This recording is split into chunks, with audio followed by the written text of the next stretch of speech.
Hi students, the topic for this video is describe an experience when you taught an old person something new. Say whom you taught, what you taught, and explain how you felt. Students, please note that towards the end of this video, I've included some valuable inputs for the discussion part. So don't miss that. First, let's look at some words and phrases that you can use instead of old person.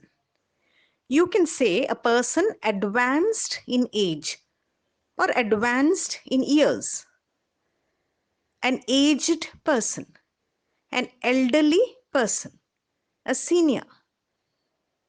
Now, what are the things we can teach the elderly?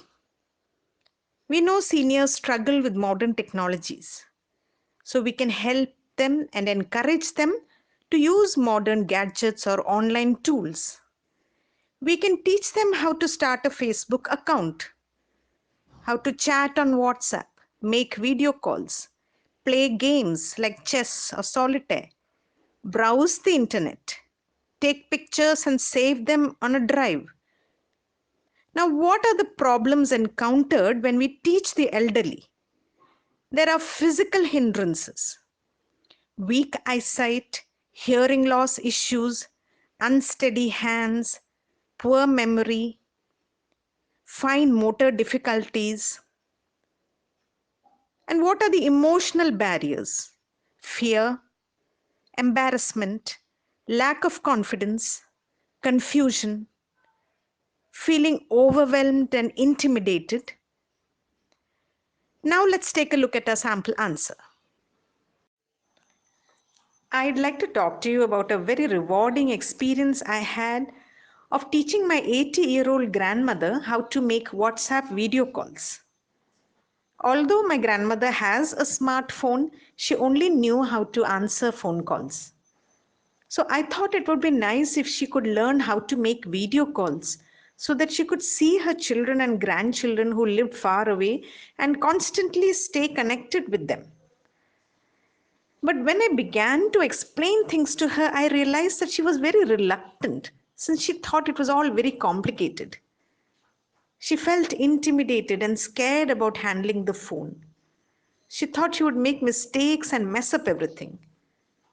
So I had to spend some time allaying her fears and building her confidence. Then I showed her the WhatsApp icon. To make things easier, I cleared all the clutter from her home screen and just placed the call and WhatsApp icons. After that, I showed her how to open the app and take the video call option. I demonstrated the steps over and over again. And I also showed her how to swipe up to receive incoming calls. It took her some time to get used to tapping and swiping and touching the screen, but finally she got a hang of it. I made her video call me and she did it correctly. I congratulated her. She beamed with pride. I was amused to see that she quickly took out a writing pad and jotted down all the points so that she could refer to them and jog her memory in case she forgot.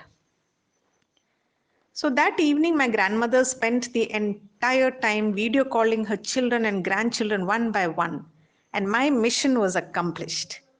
It was very satisfying for me to see the sparkle in her eyes as she talked to everyone. Now let's look at some useful points for the discussion part. What are the problems faced by aged people? They become susceptible to chronic health issues like diabetes, hypertension, or debilitating diseases like Parkinson's or Alzheimer's. They become frail and weak. There's a decline in cognitive ability. They may experience increased loneliness, neglect, and social isolation. How can modern technology help the elderly? They can stay connected with friends and family through social media, WhatsApp, etc. E-banking, e-shopping, etc. helps them to be independent. Playing computer games can keep their brains active. They can entertain themselves by watching movies, videos on YouTube, etc. What are the things we can learn from elders? They have a wealth of wisdom and experience. They can teach us how to stay strong and overcome difficulties. They can give us valuable advice, teach us life lessons and wise habits. They can instill values in us like truth, honesty. They can educate us about our tradition and culture. What can we do for the elderly? We can spend time with them. We can give them companionship, encouragement, and support. We should be sensitive to their needs. We should protect their dignity and give them honor and respect. We can take them for regular health checkups and monitor their health. Okay, so I hope all of these points will be useful for you. Subscribe and click on the bell icon for more updates.